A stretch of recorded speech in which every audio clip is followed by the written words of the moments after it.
Vidi bizona. Ajde, baci pismo. Sve više stočara pasa ignoriraju zakon o zaštiti na radu.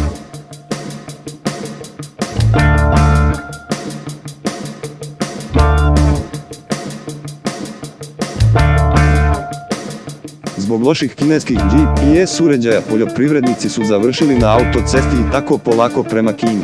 朋友是一个坚韧不拔的纪录片，在香港这座城市的社区。主演钱和乐、罗斯。